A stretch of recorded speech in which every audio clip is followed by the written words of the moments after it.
Welcome to Dream or a Night, everyone. The place where we come together to listen, to unwind, and to drift gently into that sweet, peaceful sleep we all crave.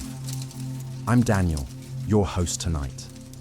And oh, how grateful I am that you've chosen to spend this quiet evening with us. Thank you so much for being here. Good evening, my friend. Can you feel that little shiver of excitement in the air tonight? Because we're about to step into one of the oldest, strangest, most breathtaking chapters ever whispered around a human fire. The unforgettable tale of the Anunnaki. Oh, if you've never heard that name before, let me grab you by the hand and pull you closer. Listen. These were no ordinary gods. These were the mighty Anunnaki.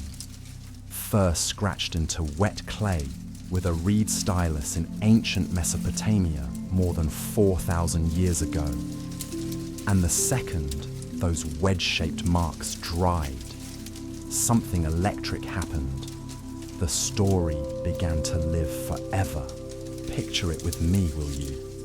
They explode onto the scene in wild creation myths that make your heart pound. In epic poetry that still rings like thunder across the centuries.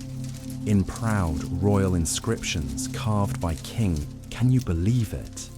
From dusty clay tablets to breathless conspiracy books sold in airport shops, the Anunnaki have traveled farther than any story has a right to travel. And they're still moving. So tell me, where in the world are you curled up right now? Is it late where you are? The kind of quiet night that makes ancient voices feel close enough to touch? Or is the sun still high and you're sneaking a listen anyway? Wherever you are, whatever the hour, I'm so glad you're here with me. Let's fall together into this ancient river of wonder ready. Deep breath. Here we go. If you really want to feel the birth of cities, the real, raw, miraculous beginning, don't start with pretty marble columns or neat little avenues that look planned from a brochure. No! Throw all of that out of your mind. Instead, close your eyes and let me paint you a picture so vivid you can smell the wet mud. A vast, flat plain shimmering under a merciless sun at the lower end of the Tigris and Euphrates. A restless, breathing land of glistening mud and silver water that we now call southern Iraq. Every single spring, every year, without fail, the rivers rose up like living giants. They roared, they split into 1,000 shifting channels, and when they finally pulled back, they left behind the richest, blackest silt you've ever seen. Silt so fertile it could grow grain until the horizons burst with gold. But oh, those floods were cruel and unpredictable. One year they forgot to come and everything cracked and died under the sun. The next year they came too hard and drowned entire villages in a single night. Do you feel the terror and the hope tangled together? To survive, to do more than survive, to thrive. People had to become geniuses of water. They learned to sweet-talk the rivers, to coax the flood through hand-dug ditches and towering embankments of mud. And out of that desperate daily wrestle with mud and time out of pure necessity mixed with sheer stubborn brilliance, something absolutely brand new was born. Tiny villages that had been nothing more than clusters of flimsy reed huts suddenly grew into towns with real canals, storehouses that groaned under the weight of grain, shrines that reached for the sky, and busy quays where boats rocked and shouted with trade. And a few of those towns, just a few, kept growing and growing until they became the world's very first true cities. Can you even imagine the pride, the awe, the sheer disbelief of the first person who stood on a wall and looked out over 10,000 neighbours. We call that miraculous place Sumer. And when archaeologists name its eras, they sound like they're reading chapters from the most patient, loving book ever written. The Ubaid period brought the first real temples. Simple, breathtaking places painted in colours we can still see. And the very first organised irrigation that turned chaos into dinner. Then came the Uruk period, and suddenly, we can picture an actual city in dazzling detail. Uruk exploded into a metropolis that would make any ancient traveller drop to their knees. Tens of thousands of people, tens of thousands, all living together when just a couple of centuries earlier, their grandparents were still chasing wild pigs through the marshes and gathering reeds with their bare hands. Districts, enormous step platforms, temple compounds that took your breath away, workshops where potters sang over their wheels, metal workers hammered copper until it glowed like captured sun, weavers whose looms never stopped whispering, and the administrators. Oh, those clever, meticulous administrators who could count every single grain that belonged to someone else. Uruk's skyline, if you can dare to call it that, rose in proud tiers of sun-baked brick that turned gold at dawn and blood red at sunset. There was a sacred precinct for Inanna, the dazzling mistress of love and war and civic pride who made hearts race and armies march. And another for An, the distant majestic sky god whose name would echo like thunder through every century to come. On one towering platform stood a whitewashed temple so bright it hurt to look at, catching the sun and throwing it back across miles of plain like a promise. Citizens climbed those processional stairways. Can you see them? Arms full of barley, jars of frothy beer, baskets of sweet dates, hearts pounding with devotion.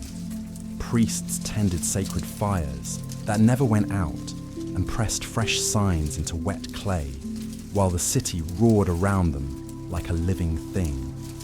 Kilns roared day and night.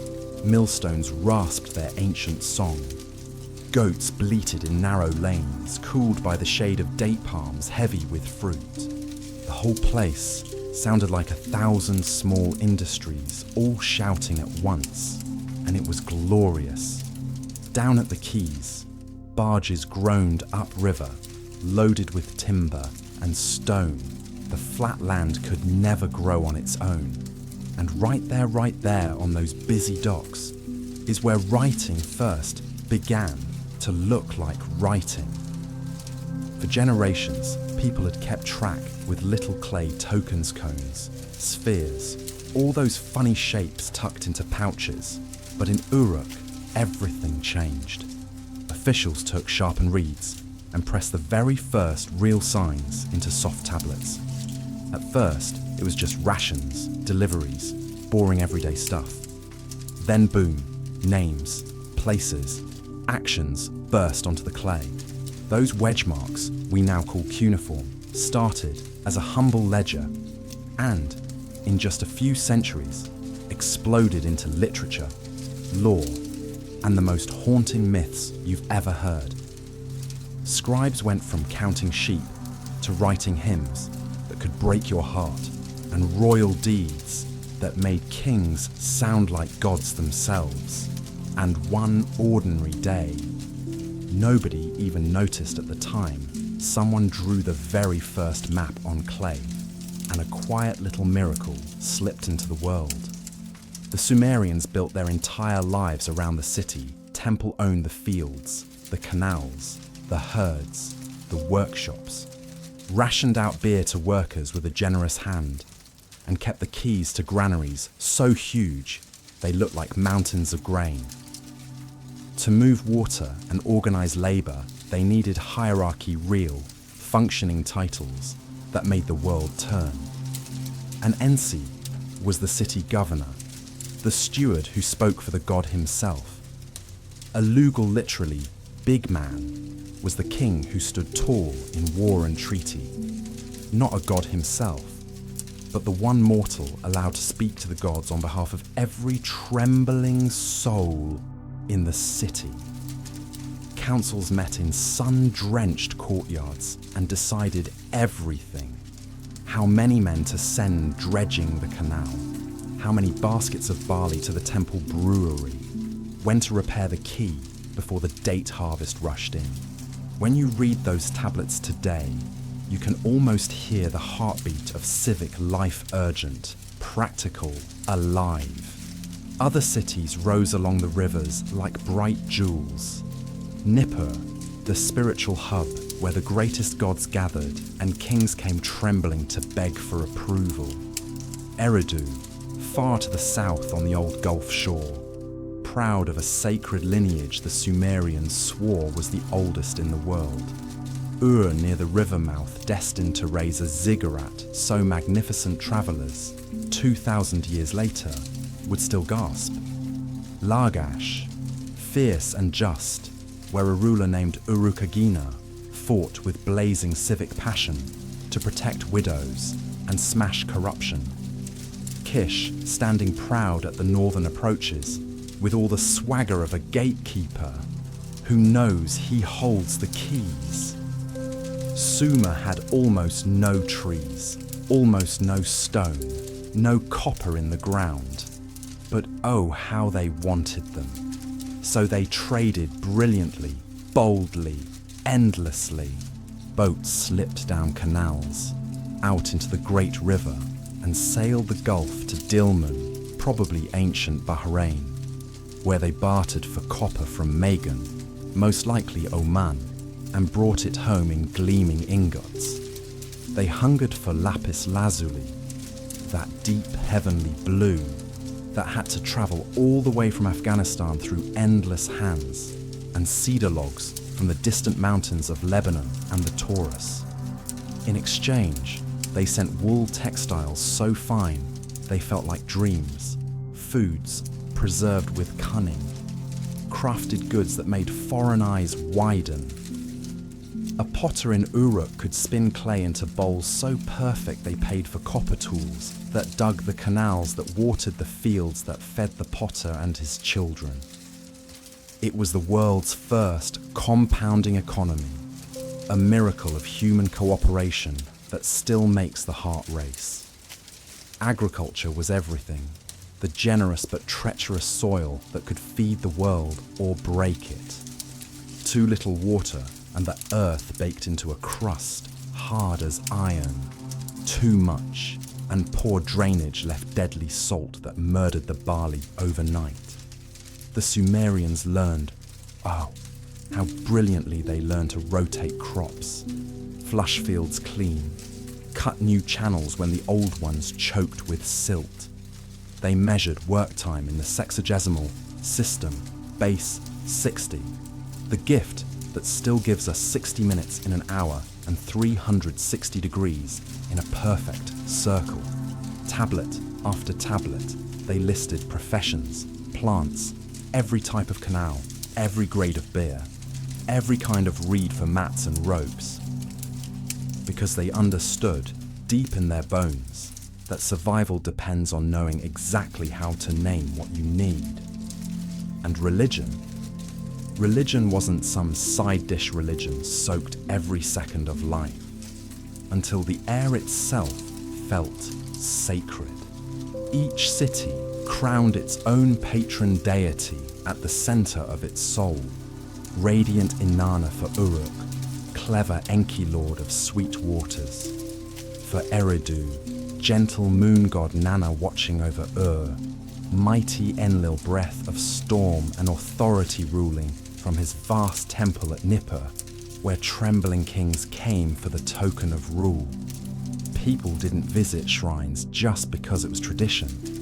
They truly believed the gods hungered for offerings, watched the omens, decided which canals would hold and which harvests would overflow.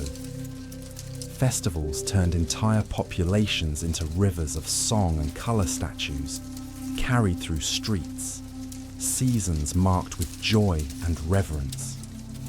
When a canal stood firm against the flood, when the grain piled higher than anyone dared hope, when a caravan returned safe across burning deserts, the credit, the wild, grateful credit, went first to the gods.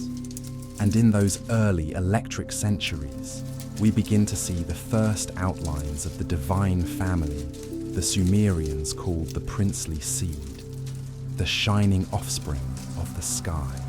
The exact name shifted from city to city, century to century, but the idea, oh, the glorious idea, was breathtakingly simple. The world is not chaos.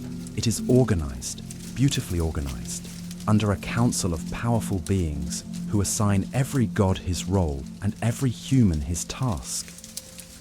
That council, that awe-inspiring assembly, is exactly what later texts would name the Anunnaki.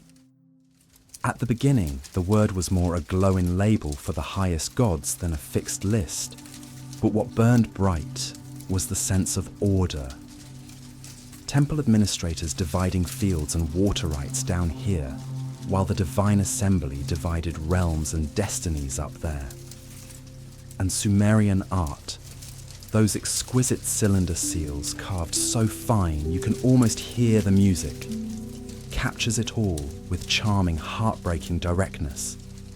Processions of worshippers, banquets that make your mouth water, musicians, ploughmen, officials receiving the rod and ring from a seated deity, whose horned crown blazes with divine status. Look closer, and you see gods who look like majestic humans because the artist wanted forms they could love, forms they could speak to. The sun god holds a saw-toothed symbol because sunlight reveals every secret. The river god pours water from a jar because that's exactly what rivers do in a world built of clay and canals. Law and memory grew straight out of this rich, complicated life. The earliest law codes we still have would come later, but their fierce spirit already pulses in the administrative tablets of Uruk and the early dynastic days. Contracts written in barley, oaths sworn to guarantee honest weights, land transfers that describe field edges with heartbreaking precision beside canals and boundary stones. You can feel it, can't you? A whole society learning slowly, reverently, to trust the written word as much as the spoken one. A quiet revolution that changed everything. War, of course, was the unwanted shadow cities quarreled over water and borders like brothers over the last cup. Armies marched along canal banks. Troops pulled battle wagons on solid wooden wheels. Fortified walls rose until their brick weight bruised the horizon. Victory stelae shouted the results with blunt, terrifying clarity. And in one famous fragment, a king of Lagash boasts of reclaiming a border ditch and raising a stone that lists field distances with a surveyor's cold care. Mundane, maybe, but foundational, because who controls the head of a canal literally controls the life of thousands. And that, my friend, that fierce partnership of human sweat and divine favor is what made Sumer more than just a name. It made Sumer the cradle of civilization. Cities and writing, yes, but also the blazing belief that together mortals and gods could tame a treacherous land and make it sing. The Sumerians took a marshy, dangerous delta and wove it into a shining network of fields and towns that fed artisans and scribes, priests and merchants. They turned grain into beer that foamed with joy, surplus into trade that reached the edges of the known world. And they built into every brick the conviction that the universe has order, and that a city if it organizes itself well, can mirror that order like a star reflected in still water. And out of this breathing, working, praying matrix, the stories of the gods took on shape so particular, so alive, that people looked up from their ledgers and canals and asked the question that still burns in every human heart. Who set the rules of the world in the first place? The Sumerians answered with a cosmic sweep that takes your breath away.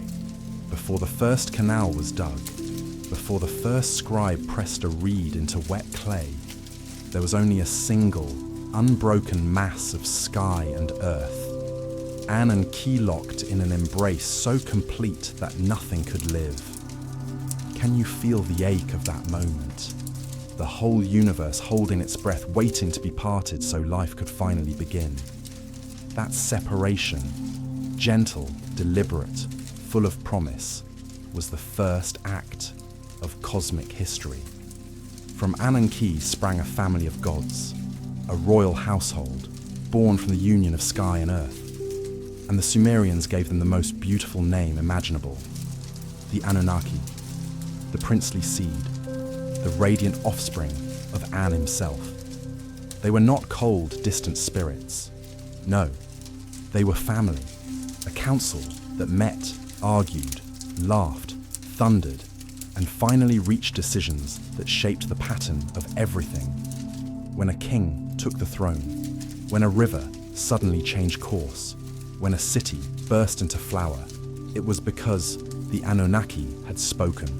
And at the center of it all stood Enlil, the roaring force of air and authority who separated heaven and earth with a gesture so vast it still echoes. He claimed the middle world fields, cities, wind, storm, while his father An kept the high, untouchable sky. It wasn't war, it wasn't violence, it was order, pure and thrilling order. And beneath it all, in the sweet deep waters, reigned Enki called Ea in later tongues, the clever, compassionate lord of fresh water, wisdom, and craft, whose home in Eridu the Sumerians swore was the oldest place of worship on earth. Ninhursag, the great lady of birth and growth, stood beside them, steady and capable as the mountains themselves. Around them gathered the shining younger gods, moon god Nana, later Sin, sailing the night in his silver boat, sun god Utu, later Shamash, blazing across the sky with justice in his hands, and fierce, passionate Inanna Ishtar of later days, who embodied love, desire, and the sharp, glorious edges of war. Do you feel it? The whole pantheon is a perfect working chart. And the distant figurehead, Enlil, the stern governor, Enki, the brilliant problem solver, Ninhursag, the giver of form and endurance. Utu brings justice, because sunlight reveals everything. Nana marks time, because the moon is the most trustworthy clock in the sky. Inanna sets hearts and battlefields on fire, because both belong to the wild heat of being alive. And above them all, holding the threads of destiny, sits the Anunnaki, the high court that never sleeps, the council that assigns every fate and makes the world make sense. Are you ready to fall the rest of the way in? Because the story is only just beginning, and it's about to get so much bigger, so much wilder, so much more heartbreakingly beautiful than you ever dreamed. Come with me now, right to the edge of everything. Can you feel the hush before the very first breath of creation? Imagine it, really imagine it. One single, vast, throbbing whole of sky and earth locked together so tightly that nothing, absolutely nothing, could move or live. It's almost painful, isn't it? That aching, breathless oneness, just waiting, begging to be torn open so life can finally rush in. And then boom! The first act of cosmic history explodes across eternity. The Great Parting. sky lifts away from earth like a lover finally releasing an embrace.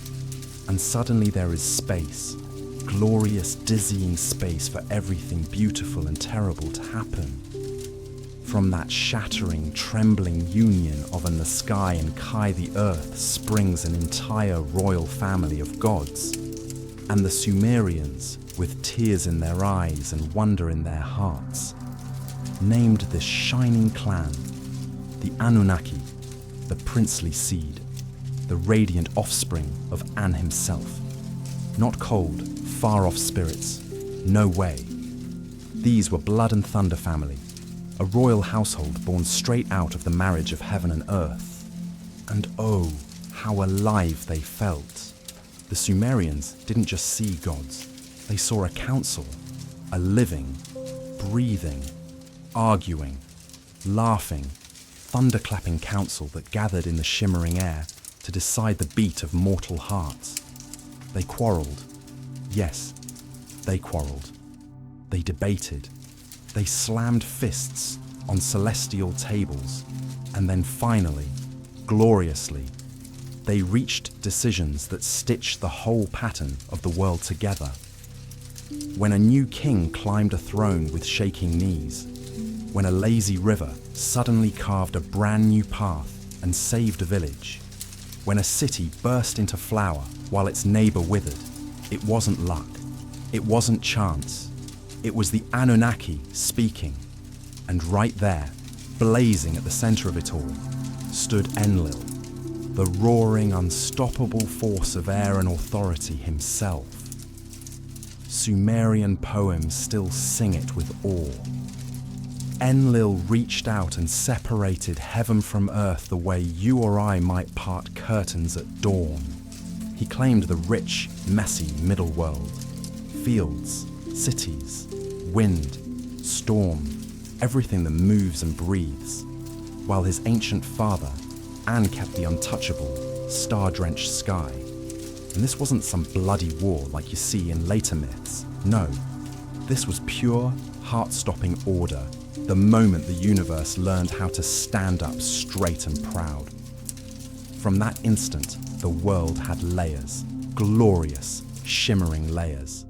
Up top, the high dome where distant An presides in perfect silence. Down here in the middle, Enlil's kingdom of dust and thunder, harvests and heartbreak. And beneath it all, deep, deep in the sweet hidden waters, another power entirely, Enki. In Akkadian days they'd call him Ea, but let's keep his Sumerian name because it tastes like magic. Lord of freshwater, Lord of every clever idea that ever saved the day, Lord of craft and cunning and compassion. His home, Eridu, the city the Sumerians swore on their lives was the oldest place anyone ever worshipped. They pictured his temple rising right where marsh kisses sea, where sweet water and salt water dance together in eternal flirtation. And every time I say that name, Eridu, I get chills. Because that's where Enki sat, sleeves rolled up, solving every impossible problem, with a grin and a trick that made the other gods gasp. And standing shoulder to shoulder with him from the very beginning was Ninhursag. Oh, she's magnificent, the great lady of the sacred mountain, the mother who cradles birth and growth and every green thing that pushes through soil. Sometimes she is Kai herself, wearing a face and a name. Sometimes she's the distinct, fierce goddess who rolls up her sleeves beside Enki whenever life needs hands to shape it. When the Sumerians told stories about molding the very first humans from clay, they almost always put Ninhursag right there, steady and capable and calm, the heartbeat of creation itself. Then come the younger shining ones, the children of the sky who make your soul already starting to love. Aren't you?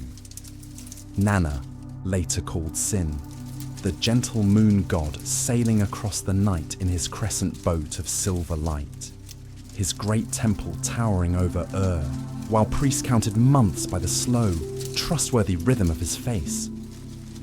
Utu, later Shamash, the blazing sun, and the judge who sees everything, absolutely everything, his temples at Sippar and Lhasa, tying justice to the honest light of day.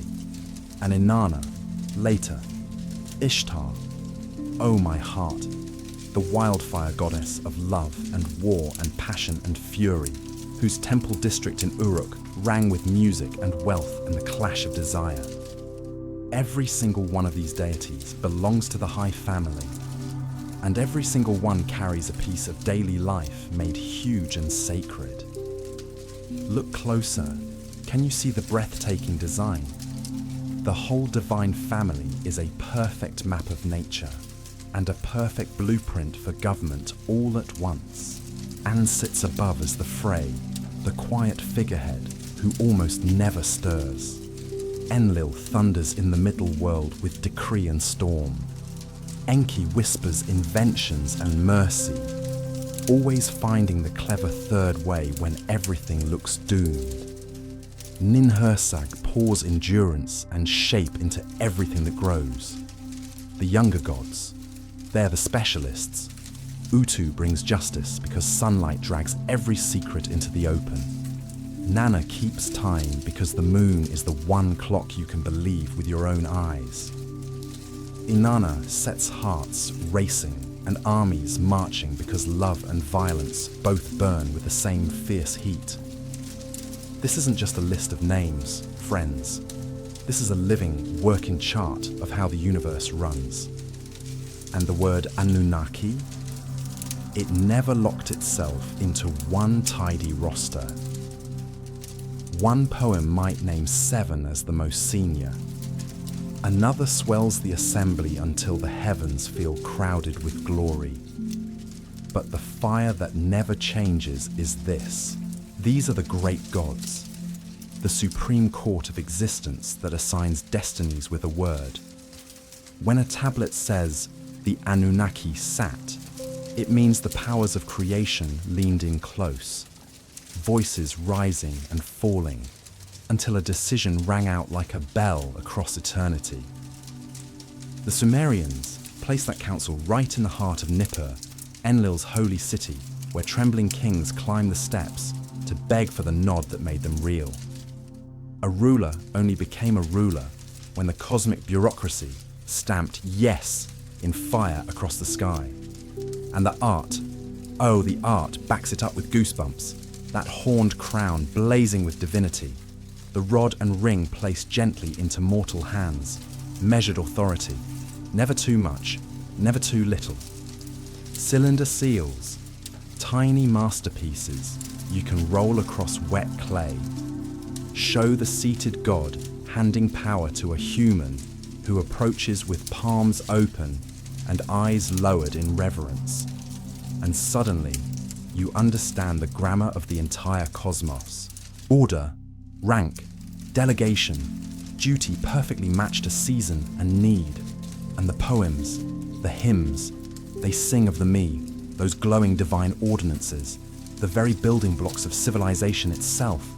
Temple building, kingship, music, weaving, truth, victory, even strife, yes. Even the useful chaos of argument, all of it listed like sacred treasures. In that delicious story we all adore, Enki gathers every single me in his shining shrine at Eridu, and clever, daring Inanna sails straight to him, flirts, teases, maybe gets him a little tipsy, and sails away with the whole boatload of civilization's secrets. She brings them triumphantly back to Uruk, and the city lights up like sunrise. Playful? Absolutely. But the message hits like lightning. Civilized life only works when the gods hand down a complete, structured package of powers. And sometimes a goddess has to be bold enough to steal them. This cosmic order wasn't soft or sentimental. It demanded judgment. Once the council spoke of fate, it was woven into the fabric of reality, a thread no mortal could pull loose. Enlil earned the title Decreer of Destinies. but whole hymns shout that the entire Anunnaki assembly pronounced the rise and fall of ages and kings. That's how a mythic universe stays steady, not by non-stop fireworks, but by the quiet, terrifying agreement among the highest powers about exactly how things are supposed to go. And geography, oh, geography sings the theology. Nippur, seat of Enlil, stage for every earth-shaking decision. Eridu cradling Enki's sweet waters, fountain of every clever craft. Timing the moon's silver dance into festivals and calendars. Uruk blazing with Inanna's beauty and might. Sippar and Lhasa glowing under Utu's honest sun, tying law to light itself. Map those cities, and you've mapped the living body of the pantheon stretched across the plain like a heartbeat. Here's what always stops me cold. How human these gods feel without ever losing their terror and grandeur. They eat the offerings, don't they? They wear embroidered robes and glittering jewelry. They ride in processions, while crowds weep with joy. They take offense, they forgive, they gossip, they reconcile. Just like the royal house down the street, whose mood decides whether you eat tonight. And that wasn't because the Sumerians couldn't dream bigger. It's because they wanted gods they could talk to. A farmer knee-deep in mud needs a god who will actually listen. A king desperate for a sign needs a council that can vote yes or no. If you wanted to stand in the presence of the Anunnaki on an ordinary workday, you started at Nippur, not the dusty ruins we dig today, but the living, breathing city curved around a canal like a promise. Picture it, please. Wide courts paved with beaten clay that warmed your bare feet. Towering doorways framed in precious cedar. A terrace so high, the temple of Enlil seemed to shoulder the sky itself. Priests sweeping past with armfuls of sweet-smelling reeds. Scribes pressing tablets against their thighs in the shade. Messengers running with tiny sealed jars of oil and incense. To every Sumerian heart, Nippur wasn't just a city. It was the place where earth and heaven leaned in to kiss. It was where the great gods gathered to decide whether your harvest lived or died. Whether your child took a first breath or never did. The Anunnaki didn't rule by whim or accident, no. They sat in solemn assembly and issued decrees that shook mountains. The word that echoes through tablet after tablet is destiny, and once the council spoke it, it was done. A king who ruled in peace. He'd been smiled on in that court. A king who fought every day for his crown. He'd missed the vote he needed when a river suddenly carved a new channel and saved an entire district. People fell to their knees whispering, "The Anunnaki willed it." And when disaster struck, the prayers flew upward thick as birds. Please, please let the council reconsider. The Sumerians adored lists the way we adore breathing, and that passion for order poured straight into their picture of heaven. Poets sang of the me again and again.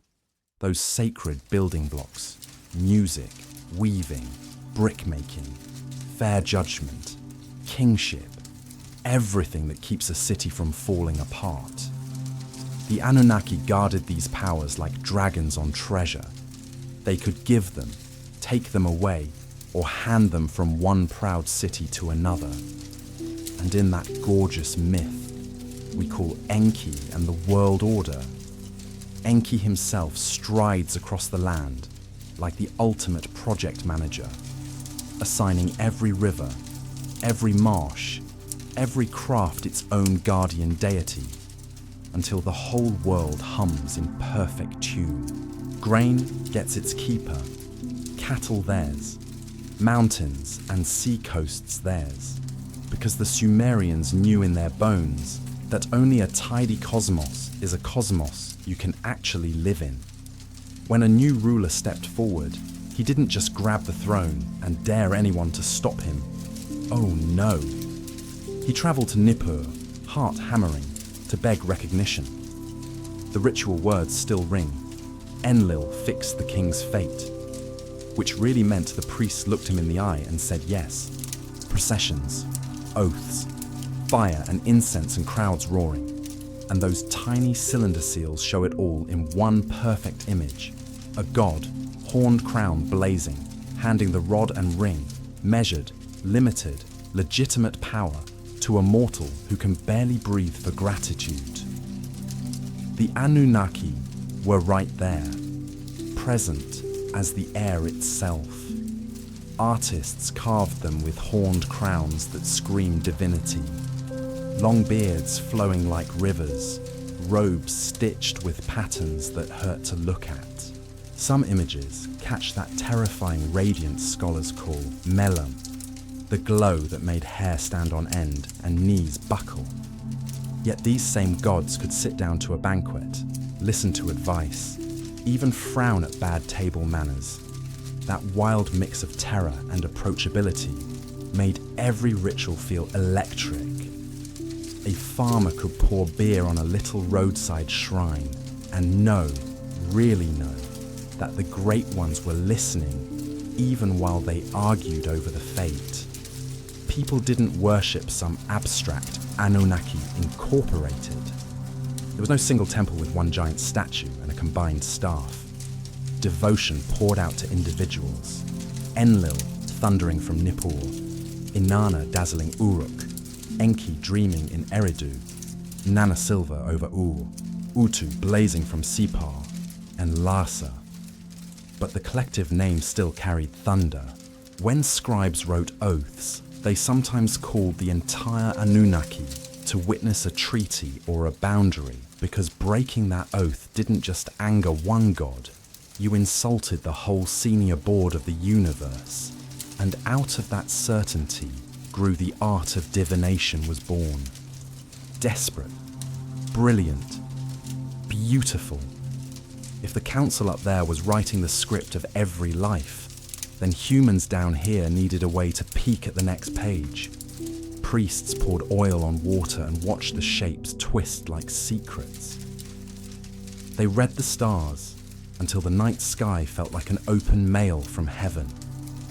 They sliced open sacrificial sheep and studied livers the way we study X-rays, because every mark was a message straight from the court. These weren't games. They were life or death questions. Has the council already spoken? And if they have, what in the world did they say? That massive omen series we call Enuma Anu Enlil shows how obsessively careful they were. A red ring around the moon, harvest danger, wind from the wrong quarter during an eclipse, campaign doomed. Scribes wrote it all down with a precision that feels almost modern. Tablet after tablet, recording the exact day a priest saw a sign and how it matched the ancient list. Kings vowed gifts to Enlil for safe return and paid up on the third day home. Foundation deposits, little time capsules of devotion, went under new walls with prayers begging the gods to protect the city forever. It was insurance, the oldest, most devout insurance policy ever written. You do the work, then beg the highest court to co-sign it. The council even set the heartbeat of the ritual year. New moons for fresh starts, planting and harvest exploding into street-wide parades. Lamentations when the world felt lean. Wild hymns when canals ran full and fields turned emerald. Later, Babylon would turn the new year into a citywide coronation of hope. But the roots, the deep living roots, were planted in Sumer, where human days and divine favor danced in perfect step. And isn't it tempting, so tempting, to picture that celestial courtroom as calm and serene, all wise heads nodding in agreement. But hold on, because the stories are about to remind us that even the Anunnaki could quarrel, and somehow that makes them even more magnificent. Oh, hold on tight. Because the stories are about to get deliciously messy, and I mean that in the best possible way. You thought the Anunnaki just sat around nodding in perfect harmony. Ha, think again. These gods agreed on the big picture. Sure, the whole beautiful skeleton of how the world should run. But the details, oh my gosh, the details. They argued, they pushed, they wrestled like the fiercest family at Thanksgiving. And somehow that makes them feel even more alive, doesn't it? Hymns sing Enlil's praises as the stern, iron-backed ruler who keeps everything in line. Yet the same poems whisper, sometimes with a shiver, that his judgments can cut like a cold wind. Then there's Enki, bless his clever, compassionate heart, slipping in, like the uncle who sneaks extra dessert to the kids when dad's being too strict, always finding the humane path, the loophole of mercy when a rigid decree is about to crush someone. And Inanna, sweet, fiery Inanna, she's the wildfire sister who kicks down doors and rewrites the rules when old customs start choking the life out of everything. Can you feel the electricity crackling between them? This isn't petty squabbling, no way. This is raw, gorgeous exploration of how any society, divine or human, balances order, mercy, and the sheer wild energy that breaks a deadlock and lets the world breathe again. Two huge truths made this council matter more than life itself to the people on the ground. First, Mesopotamia was a land that could turn on you in a heartbeat. Rivers didn't just flow, they wandered, they betrayed, they swallowed whole cities overnight. Drought could bake the earth until it screamed, and jealous neighbors were always eyeing your fields like wolves. In a world that unstable, don't you see why people clung to the idea that destinies were decided upstairs? It gave emotional ballast, a rock to hold onto when everything else was sliding into the flood. Second, the entire economy was one giant team sport. Irrigation wasn't a solo job. It took thousands of backs bending in perfect rhythm. So when the canal roster came out and your name was on it for the third month running, leadership could point to the clay tablet and say, look, the Anunnaki themselves signed off on this schedule. Grumble. All you want, brother. But grab your basket and get in line, because the gods are watching. Brilliant, right? But there was a darker edge that could chill the blood. If destinies were truly fixed, then failure wasn't just bad luck. It was a neon sign screaming that your fate had turned against you. A city that crumbled didn't just fall. Its patron god had packed up and walked out of the temple. Priests would solemnly carry the statue away in ritual mourning, and the laments, oh the laments they composed, still rip your heart out 3,000 years later. Gates torn from hinges, fires licking sacred courtyards, once crowded streets echoing with nothing but wind where singers used to dance. And the only cure, the only desperate medicine for that grief, rebuild the walls higher than before, re-roof the halls until they gleam, pour out offerings until the air is thick with incense, and beg the council to look again and change the verdict. By the later second millennium, the myths give us something even more terrifying and beautiful, a physical object called the Tablet of Destinies. In one heart-pounding tale, a proud, reckless being steals it right out of Enlil's house, and the second it's gone, the whole world starts to shudder and crack. Chaos isn't just bad weather anymore. It's the horrifying absence of authority. Return the tablet, slam it back where it belongs, and order floods the world again like cool water after fever. Do you feel the goosebumps? That simple story takes a deep truth and makes it huge. Remove the power that decides outcomes, and everything shakes. So no, the Anunnaki are not random lightning bolts or pretty fireworks. They are the invisible architecture holding up every year, every rain, every harvest, every war. Their signatures are written in the stars, in the weird cracks on a sheep's liver, in the safe launch of a barge loaded with grain, in the caravan that staggers home across the desert with every man still breathing. Their statues wear horns, so you never, ever forget who ranks highest. Their gifts of power come measured out carefully, because power without limits stops being power and becomes catastrophe. To a Sumerian standing ankle deep in wet clay, listening to the steady rasp of the millstone, all of this was as real, as solid, as the calluses on his hands. They didn't let their gods lounge on golden thrones eating grapes all day. They put them to work and then told the most gorgeous stories about exactly how that work got done. Walk the shelves of their tablet houses today, and you'll find a divine day planner so packed it makes your head spin. Every task explained, every river and field accounted for. The point was never to dazzle with special effects. The point was to make sense of rivers that flooded, fields that failed, kings who rose and fell, justice that sometimes stumbled, and the wild, baffling turns of fortune that could break a heart in a single afternoon. And where better to start than the masterpiece scholars call Enki and the World Order? It feels like the ultimate road trip and performance review rolled into one. Enki strides out from Eridu like the chief engineer of reality itself, sleeves rolled high, assigning every single corner of the world its own guardian. Marshes get their reed keepers. The mighty Tigris and Euphrates get deities who know every bend and whirlpool.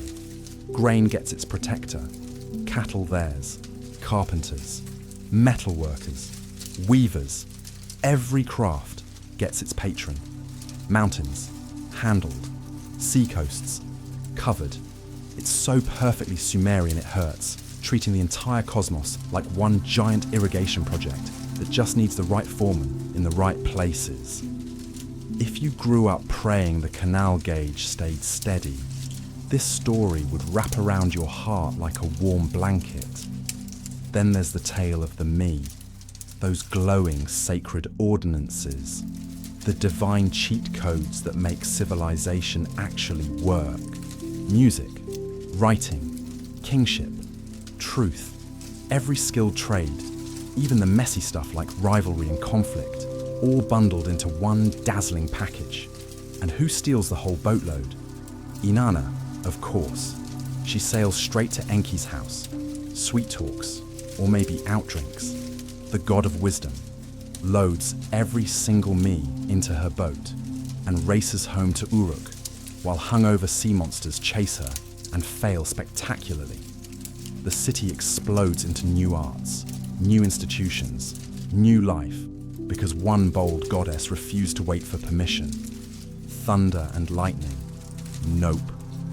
Just logistics, sass, and a goddess who understood that sometimes progress needs a 5-finger discount. Even kingship itself had to be rubber-stamped by heaven. That sober, haunting little document we call the Sumerian king list claims kingship dropped straight out of the sky like a meteor. Then it marches city by city, ruler by ruler, showing exactly how the gift moved when one city rose and another fell. Before the flood, it rested in Eridu, then Bad Tibira, Larak, Sippar, Shurupak. After the flood, it lights again in Kish. Not perfect history, maybe, but pure, raw political theology. When a city shines, the council handed it the mandate. When it crumbles, the mandate quietly moves on. The Anunnaki may not walk onto the page in person, but their fingerprints are on every line. Order from above, authority on loan, never owned. And in the long, aching narrative poems, they hover at the edges of the greatest scenes, like storm clouds ready to break. The most famous, that moment in the Epic of Gilgamesh, when the old survivor leans in and whispers about the flood that drowned the world. Not some random disaster, no, a decision. The great gods sat down together and voted to silence humankind because our noise had grown unbearable. Then the waters came, and one man, one single man, warned by a friendly god, built a boat and lived. When the waters finally sank and he lit the first sacrifice, the gods came swarming like starving flies to the smoke because they'd gone hungry without human offerings. That line, so vivid, so cheeky, so painfully human, tells you everything about the bond between earth and heaven. We feed them with festivals and altars. They keep the world spinning, break the deal, and both sides suffer. Justice, that's got its own divine courtroom too. Utu, later called Shamash, rises every morning with a saw-toothed symbol of judgment, stepping through the horizon gates like a judge taking the bench. When oaths are sworn on a canal bank or in a temple court, Utu and the entire Anunnaki are called to witness, because a promise sealed in clay and sealed in heaven is a promise no one can wiggle out of. Sometimes the stories put the Anunnaki in full judicial robes, and none hits harder than Inanna's descent to the underworld. She marches down to visit her sister Ereshkigal, stripping off a piece of her power at every one of 7 gates, until she stands naked and furious before 7 Anunnaki judges of the dead. They don't debate, they don't argue, they just look at her with those ancient, terrible eyes and pronounce sentence.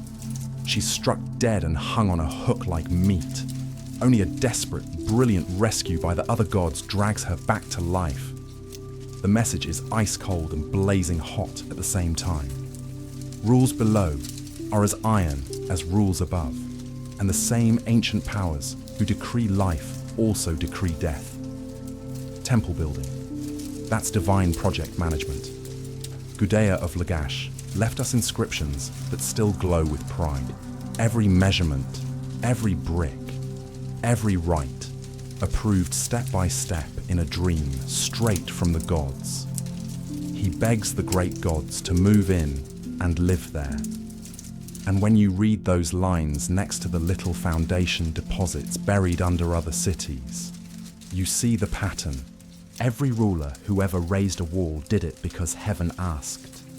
And the Anunnaki were the ultimate planning board. Approve the blueprints and the walls stand forever. Even the quiet proverbs carry their weight.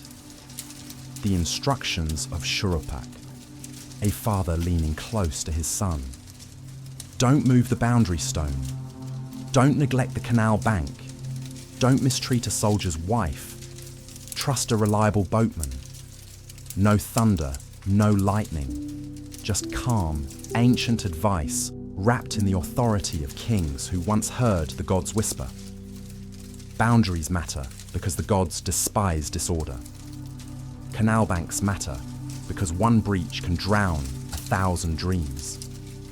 Military epics, they're negotiations with heaven too.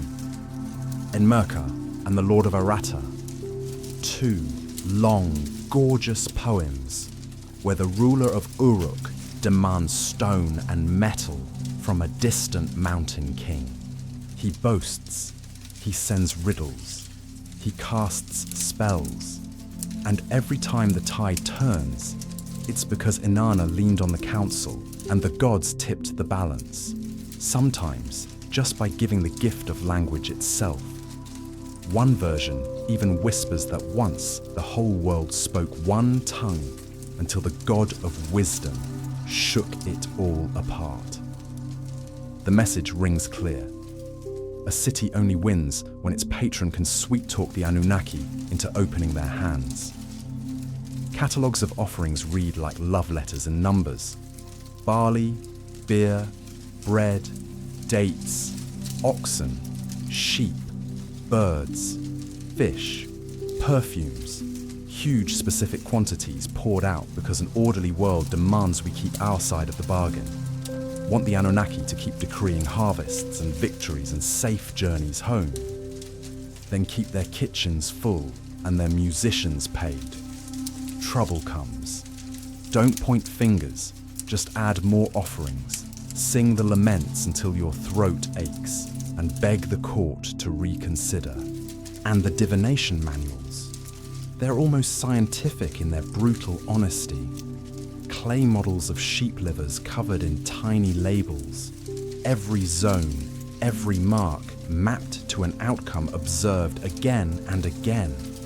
This wasn't magic show. This was a desperate, brilliant attempt to read the minutes of the celestial board meeting before the decisions crash down on your head. Every detail, every ritual, every heartbeat of life circled back to one blazing truth. The Anunnaki weren't distant thunder. They were the architects of everything, and their court never, ever closed. Oh my God, lean in closer, because every single mark on those clay livers, every little crack and color carried a meaning earned the hard way, through decades of watching the sky and the harvest and the battlefield. When Mars flared too close to a certain star and the wind came howling from the wrong quarter, the scribes didn't guess. They pulled out the old tablets and read what happened the last time, and the time before that, and the time before that. This wasn't street corner magic for gasps and coins. This was record keeping turned into prayer. The most honest attempt any civilization ever made to read the handwriting of the gods. Can you feel the weight of that? The Anunnaki wrote the script of history in fire and blood, and down here humans were scrambling, desperate, brilliant humans trying to read it before the next line crushed them. By the later centuries, the stories grew grander. Younger gods took center stage in dazzling new epics, and the old council swelled until it felt like hundreds of stern elders filling a cosmic senate chamber. But listen, none of that ever erased the ancient heartbeat. In the deepest Sumerian soul, the Anunnaki were still the elders, the ones who organized the world like master architects, and then kept the court records forever. They handed out the me, those glowing powers of civilization. They signed off on every king who ever wore a crown. They poured blessing on cities, or pulled it away like sunlight behind a cloud. They judged the living and the dead with the same calm, terrifying certainty. Their work wasn't fireworks and spectacle. It was administration on a scale that makes modern governments look like children playing dress-up. And all of that, all of it, was leading to the single most jaw-dropping decision the gods ever made. Are you ready? Because this is the moment everything changes forever. The gods needed workers, real workers, for the endless, back-breaking chores of keeping a living world alive. The junior gods, the Igigi, in later Akkadian stories, had been drafted into hard labor after heaven, and earth was split apart. They dug canals until their divine hands bled, raised levees under a merciless sun, molded brick after brick for temple foundations, and for years, decades, maybe centuries. The exact number doesn't matter. They just took it. Baskets filled, carried, emptied, filled again. Songs rising and falling with the rhythm of aching shoulders and burning lungs. Then, one scorching night, the revolt exploded like dry thunder. In the old Babylonian masterpiece we call Atrahasis, the worker gods finally snapped. They marched as one furious body straight to Enlil's house in Nippur, surrounded the gates, and, get this, threw down their tools in a clattering storm of rebellion. A strike, an actual divine strike. Any Mesopotamian reading that would have gasped and nodded, because a strike is a strike whether you're mortal or immortal. Nusku, Enlil's vizier, runs inside, pale as death. Master, the canal crews are in open revolt. Aitai. Enlil loses it, roars for punishment, lightning crackling at his fingertips.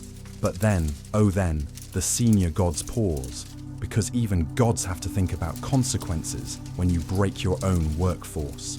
And who steps forward with the plan that changes everything? Enki, our beautiful, brilliant Enki, called Ea in Akkadian days, the eternal problem solver with mercy in his eyes. He says, calm as sunrise, let's make a new creature to carry the load. Not a dumb beast, not a slave, but a being who can understand orders, give orders, measure rations, keep calendars, and, most heartbreaking of all, stand before a shrine with steady, reverent hands. The council stares, then slowly, solemnly, nods. One rebel god is chosen not just as punishment, but as a sacred sacrifice. His name varies, Geshtui, Ilawela, whatever. What matters is the meaning. A god of intelligence whose blood will be the spark that turns clay into something that can learn, love, and pray. The workshop scene, even on broken tablets, feels so real you can smell the wet clay. Nin Hersag, also called Ninu or Mami, steps up as birth goddess, sleeves rolled, eyes blazing with maternal fire. Enki brings clay from the sweet hidden waters of the Apsu itself. The chosen god's blood, bright and divine, is mixed into the clay while rituals are chanted over the bowl. 7 and 7 birth goddesses are summoned, each shaping a portion, each carrying it like the most precious pregnancy. They're placed in a special womb house, and months tick by with the same careful counting Mesopotamia applied to everything. Then the day comes, the door swings open, and the first humans step blinking into the light. The text actually pauses here, as if the ancient poet wanted us to lean in and look, really look, at the brand new faces staring back in wonder. And without ceremony, without fanfare, they're handed the baskets the Agigi just dropped. Dig the canals, tend the temple fields, grind grain, brew beer, bake bread, raise walls, sweep the sacred courts with reed brooms. In return, rations, clothing, protection, a place in the great chain between earth and heaven. The gods breathe a sigh of relief, so deep the stars tremble, because the burden they were never meant to carry forever is finally lifted. But the poem doesn't stop at one magic moment. It imagines an entire system. Humans multiply like spring flowers, and suddenly new problems bloom too. Rations have to be counted, labour organised, and the very first tablets we find echo the myth perfectly. Corvée rosters, sending men to the canals week after week, barley lists, offering inventories, clay tracking clay bodies at work. Enki doesn't walk away. He stays close like a proud father, granting knowledge in careful stages, teaching tools, brick making, boat handling, irrigation tricks to flush salt and save the harvest. He even quietly makes sure midwives learn their craft. and women know how to bring babies safely into the world. The myth cares about survival the way a mother cares, fierce and practical and tender all at once. Nin-Hersag, mother of mankind, grieves when death first enters the story and dances when order is restored. In one heartbreaking scene, she personally counts the years each human should live and scratches the number on a tiny tablet of destiny. Mortality isn't just punishment here. It's mercy, a boundary, so the world doesn't choke on its own success. You can almost feel the memory of real exhaustion behind every line. Canals collapsing in floods, salt creeping like poison through the fields. And the myth whispers, the decision to create us was the decision to share the load. Gods keep the high work of decree. We take the daily, sweaty maintenance. And every time a scribe lists a dredging crew or a bricklayer sets a reed mat, the poem's promise is kept alive. The Atrahasis tablets we hold today are copies from scribal schools in places like Sippar and Asher. Second millennium teenagers practicing their wedges while preserving ideas older than mountains. The text moves with the steady hand of someone who knows exactly where the story going. Revolt, plan, creation, consequence, and the detail of divine blood in the clay isn't horror movie gore. It's the most beautiful explanation ever given for why we can understand tasks, speak to gods, and feel the weight of intelligence in our very veins. Put the poem beside Sumerian and Akkadian art, and the fit is perfect. Reliefs of endless lines of labourers with baskets on their heads, cylinder seals of boats on canals, oxen at the threshing floor, early law codes from Ur and Eshnunna, hammering penalties for anyone lazy enough to neglect a canal or greedy enough to move a boundary stone. Law and myth hold hands and shout the same truth. Managing water is sacred because the gods literally handed us the job. And yes, there's humour, dry, precise, gorgeous humour that keeps the whole thing human. When the Igigi throw down their tools, the narrator slips in a little wink. Even eternal beings have limits, and admitting it is no shame. When the first humans light their first sacrifice, the gods come swarming like hungry bureaucrats who missed lunch, and you can almost hear the ancient audience chuckling through their tears. These touches aren't mockery, they're love letters reminding us the divine household is still a household, and the sacred can laugh. But the shadow is already falling across the creation scene, because once humans thrive, once we multiply and build and sing, our noise and smoke climb straight to heaven and annoy the sternest of the great gods. The council meets again, voices rising, Enki pleading for patience while others lose theirs. And the next turn, oh the next turn, is the flood. The great near ending wrapped in uneasy mercy that deserves every tear we have left to cry. And the oldest flood story in cuneiform doesn't open with thunder or wrath.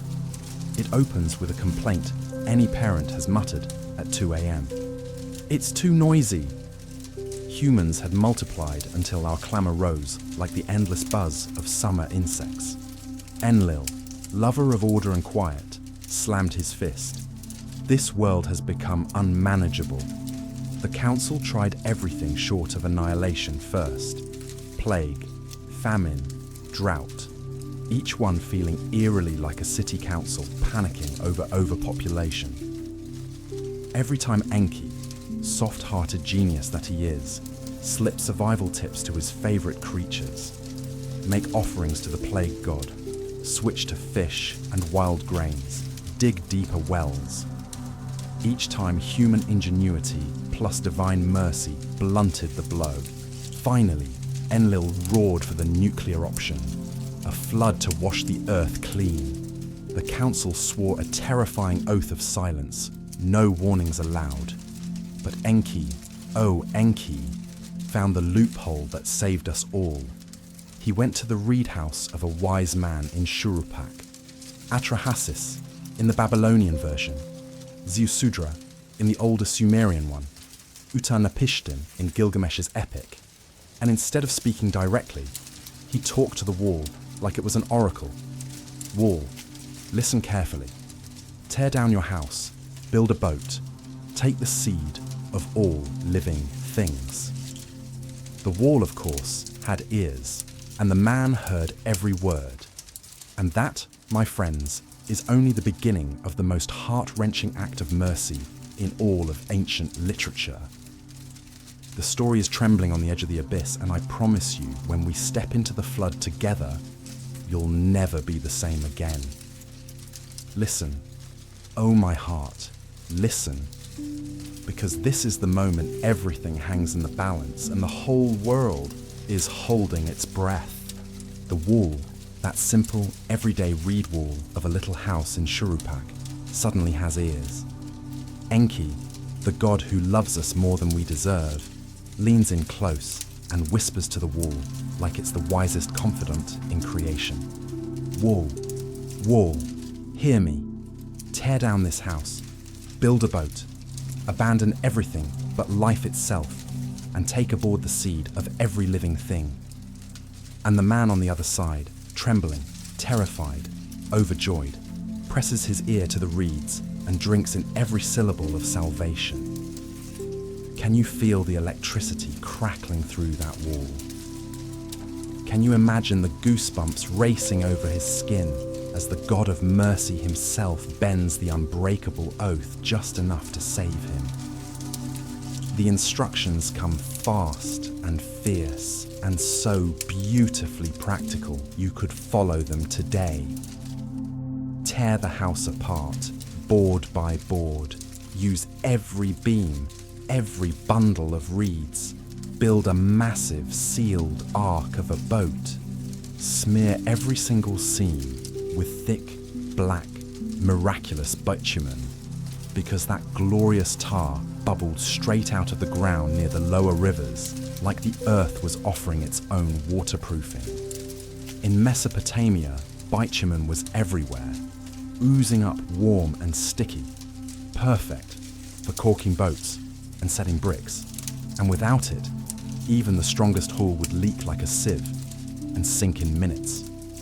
The hero, Atrahasis, Ziusudra, Utanapishtim, whatever name the centuries gift him, runs through the streets like a man on fire, gathering carpenters who can already smell the storm, rope makers whose fingers fly, reed cutters swinging blades, pitch burners with soot-streaked faces, and he pays them so generously the whole town is whispering, "What does this madman know that we don't?"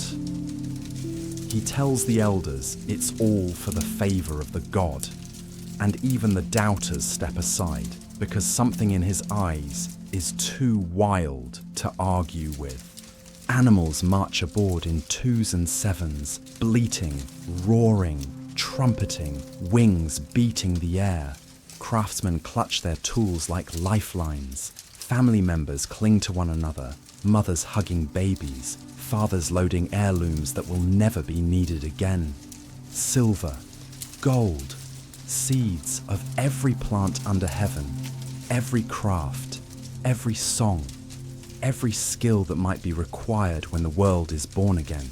Because after a flood, you don't just need bread, you need to know how to plant wheat, how to forge copper, how to sing the old songs so the children remember who they are.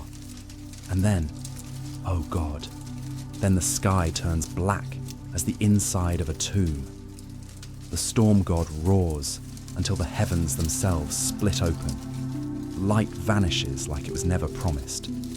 And the torrent falls with a violence that snaps 1,000-year-old trees like matchsticks and rips entire levees away as if they were cobwebs. the foundations of the land, the very bones of the earth, give way with a groan you can feel in your teeth.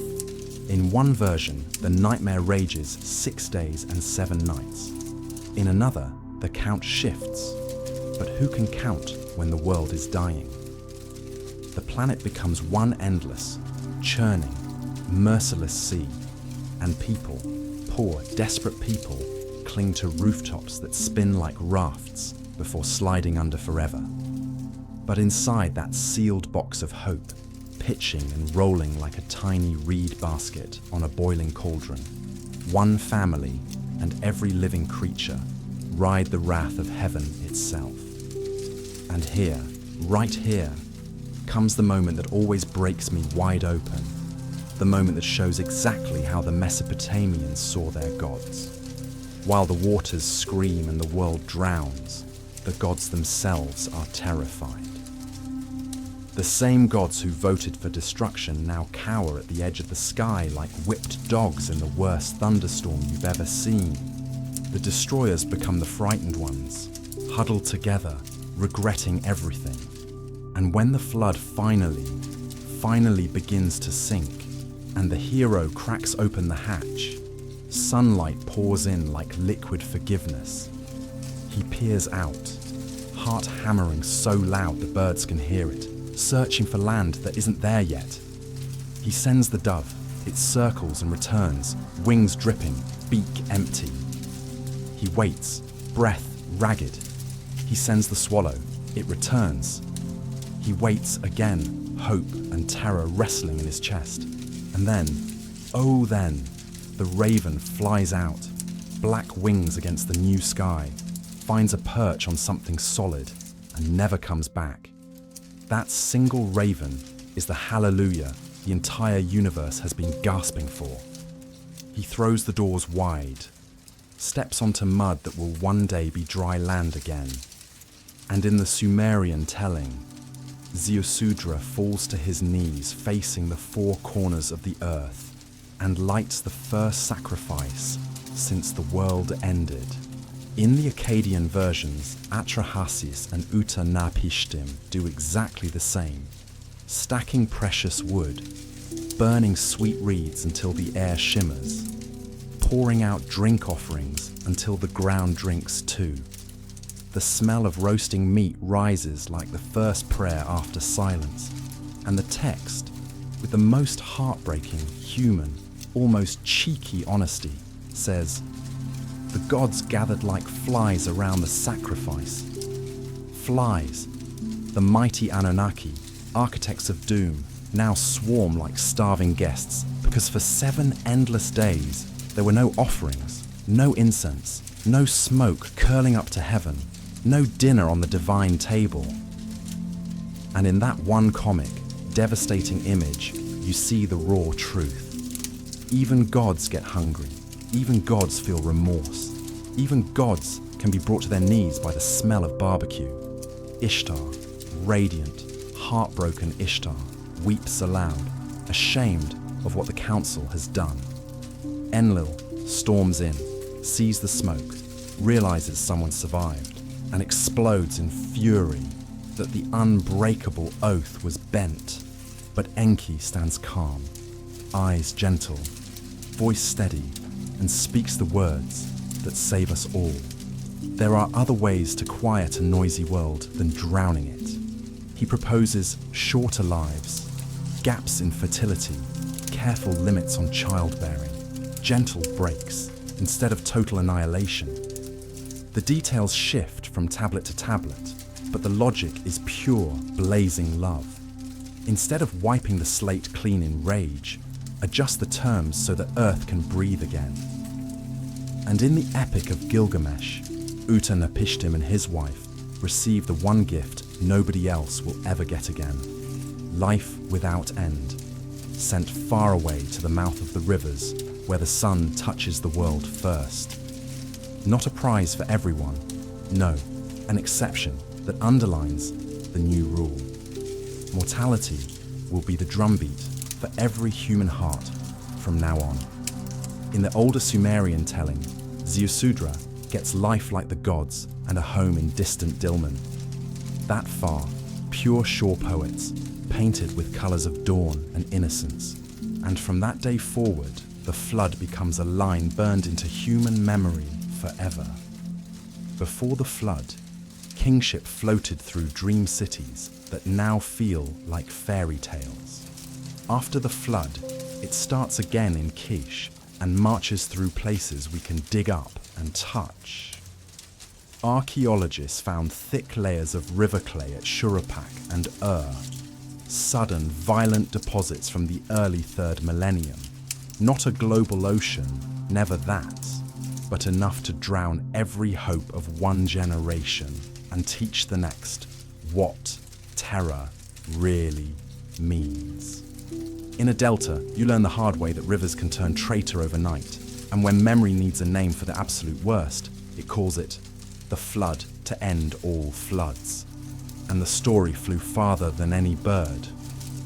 The biblical Noah keeps the boat, the birds in the same heartbreaking order, the rainbow covenant, but drops the noisy council of gods for one God who judges and then swears on his own name never to do it again. Yet both traditions clutch the same aching core. One family, one fragile ark, one new beginning sealed with laws and rituals to keep chaos from ever winning again. And every detail of boat-building matches real Mesopotamian craft so perfectly, it raises the hair on your arms. Reeds bundled into ribs strong as bone, planks pegged together with wooden nails, ropes wound tight as prayers, every seam pounded full of pitch, because big timber was rarer than diamonds. No cedar forests like Lebanon style here. So the boat looked like a long woven basket with a spine. Perfect for quiet canals. Perfect for floating over a drowned plain. But a storm at open sea would have shredded it in minutes. The hero didn't need an ocean liner.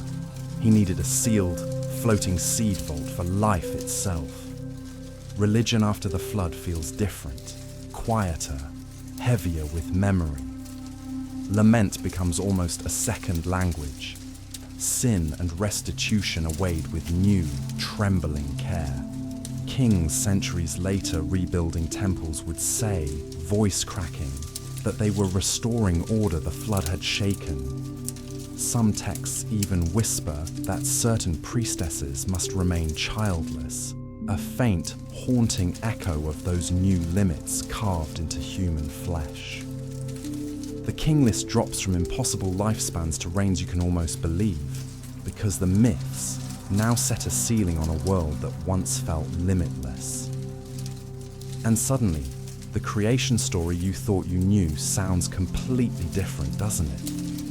We were made to carry burdens the gods grew tired of. Yes, but the flood, the terrible, merciful flood, was the mid-course correction when the whole system groaned under our own success. Both stories speak straight to a people who knew, bone deep, the cost of irrigation and the terror of crowding on one narrow green ribbon between deserts. In a plain where one broken levee could erase your entire city overnight. You teach your children with shaking voice. Big decisions have consequences. Keep the canals clear. Keep the rituals burning because the gods themselves remember what hunger feels like. And there is kindness, such staggering kindness woven through all the ruin. Enki searches every loophole for mercy. He instructs without pride, honors every craftsman's skill, pays workers generously, loads not just animals and grain, but tools, seeds, songs, every spark of culture that might be needed when the world wakes up again. When the waters finally recede, the world restarts with a full survival kit. That, right there, is Mesopotamian hope. Not the fluffy kind that pretends nothing bad will happen, but the fierce, practical, unbreakable kind that says, catastrophe will come, But if you plan, if you count every grain, if you honor the powers above with every breath, you can rebuild even when the sky itself has fallen. The flood becomes the hinge of history. Before it, gods and humans were still negotiating how to share the planet. After it, we live with rules both sides finally accept. Offerings now carry the sober weight of survivors who know exactly why they're given. Gods accept them with the patient memory of hunger that once brought them to their knees. Kings wear crowns they know are only on loan.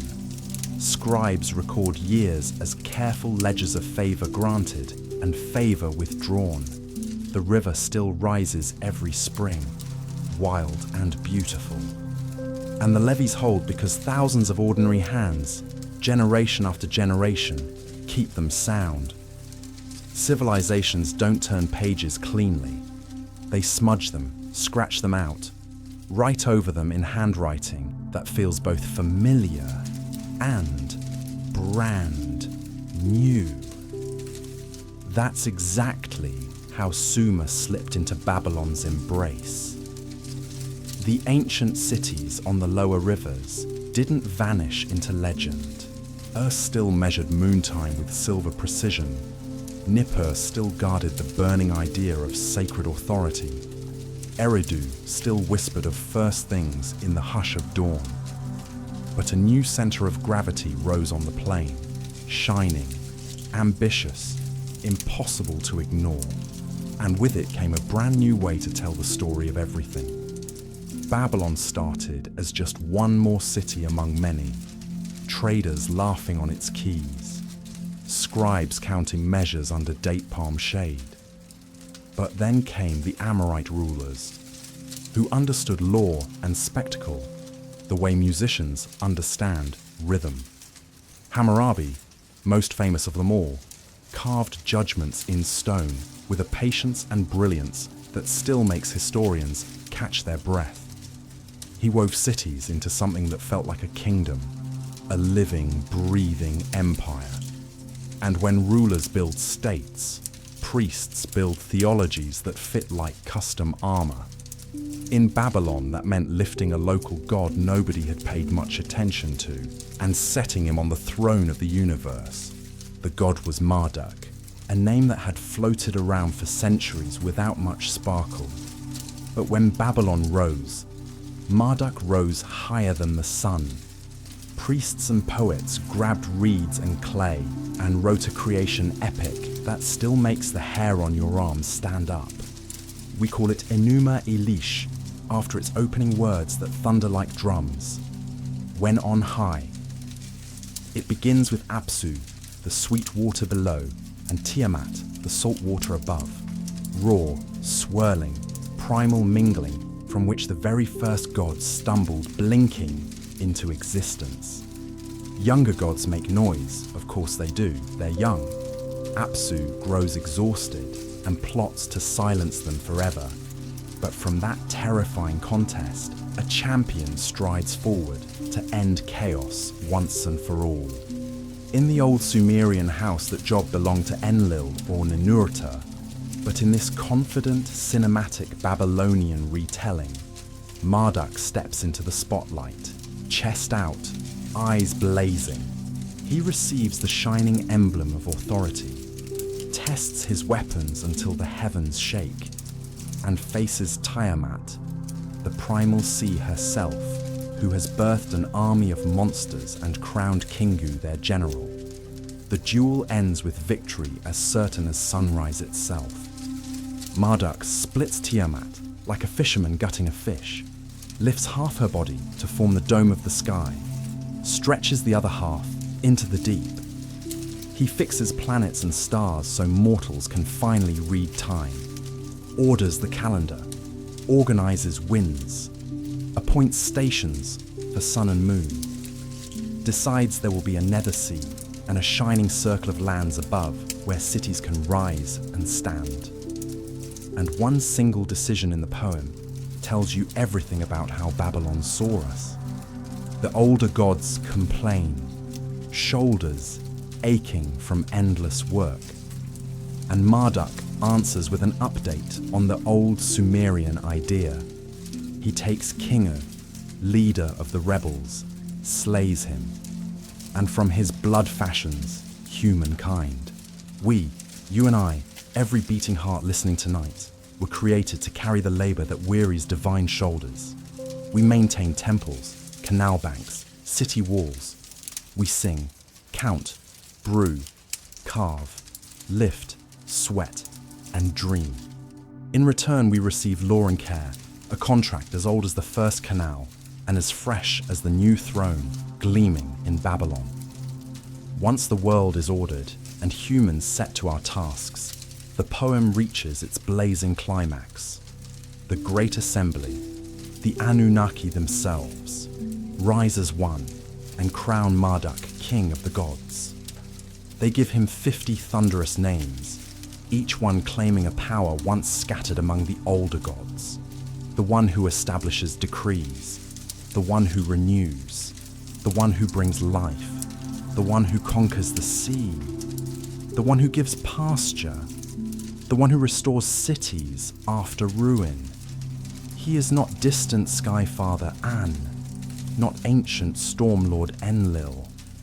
He is executive power for an age that worshipped energy and repair. The Anunnaki, who once sat as senior partners at the very top, now become a wider company, hundreds strong, arranged neatly under Marduk's command. Some lists split them with beautiful symmetry.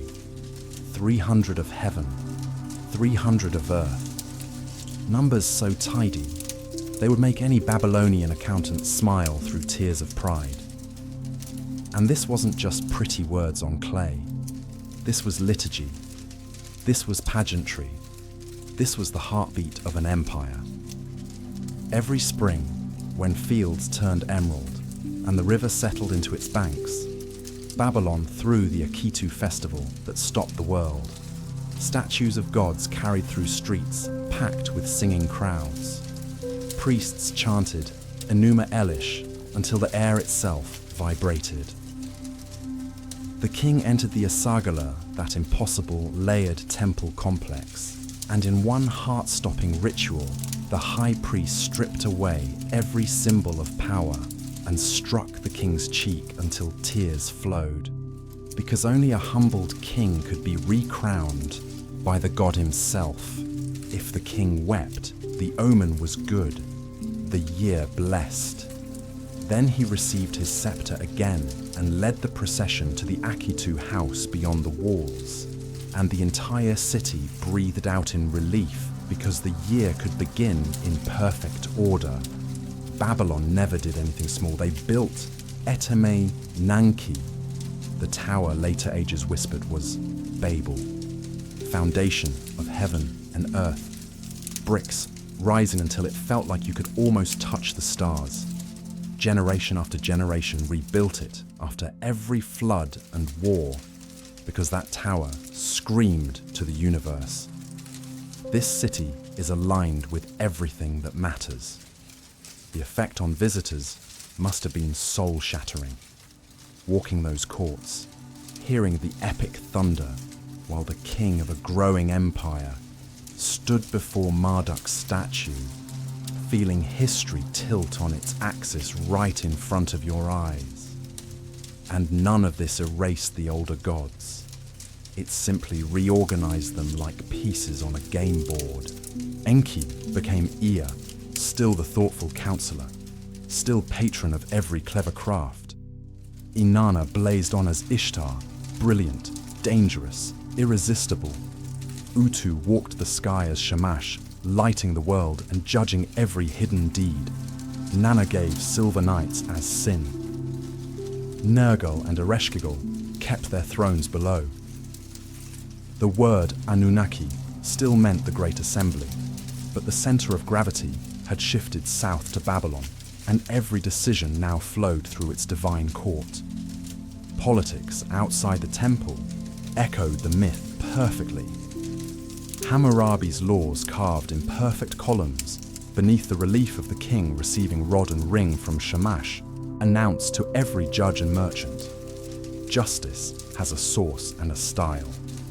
Canals were dredged, storehouses tallied, fields resurveyed after every flood. Kassites came, adopted Marduk, treated the city like sacred trust. Assyrians lifted Asher, wrote epics where Ninurta or Asher played Marduk's role. Yet when they conquered Babylon, they still staged reconciliations and restorations, because that city's theology carried a legitimacy no army could forge. Texts from this era show the new arrangement alive in every heartbeat. Incantations calling Marduk and Ea together as healer and counselor. Omen series treating the night sky like an official bulletin board from heaven. Temple inventories grown into encyclopedias of offerings and gate guardians and household rituals. Scribal schools copied Enuma Elish until every student could recite the 50 names in their sleep. Kings rebuilding walls after siege, buried foundation deposits, naming Marduk the one who lets brick and timber meet again. The Tablet of Destinies, once flickering in older myth, now shines clear. Victory returns it to the rightful owner, because without it, no command holds. Legitimacy matters as much as raw force. A city can win a battle and still lose the year if heaven hasn't signed the paperwork. This new theology was statecraft and cosmology braided together. Babylon framed Marduk not as a distant smiter, but as the god who sets calendars, assigns posts, names stars, restores cities. The perfect model for an empire that needed a center that could organize, repair, endure. Lay the older Sumerian tablets beside this Babylonian library, and you see continuity and revolution dancing together. The idea of humans fashioned from divine blood and earthly clay returns. New culprit, new patron. The divine council keeps its shape, but rearranges the seating chart. The me are folded into Marduk's 50 names.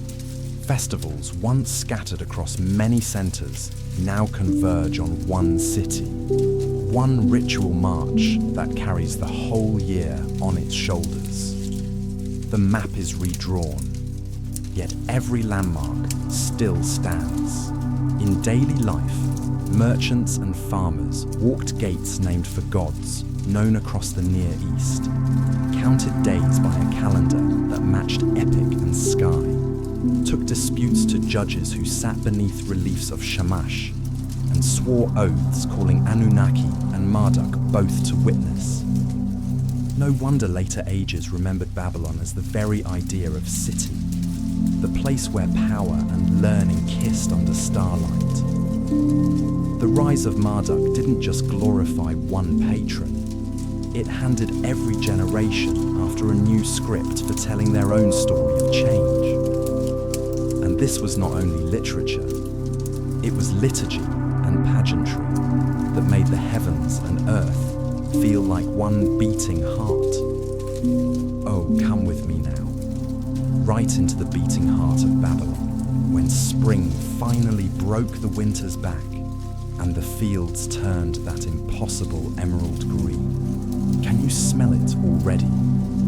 The river settling into its channels like a lion stretching after sleep, the air thick with promise, and the entire city holding its breath, because the New Year festival, the Akitu, was about to explode into life.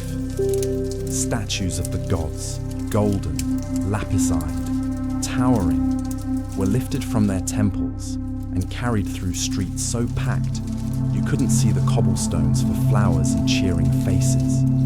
Priests in snow-white robes chanted the rolling, thunderous lines of Enuma Elish, until the words themselves seemed to lift the sky higher.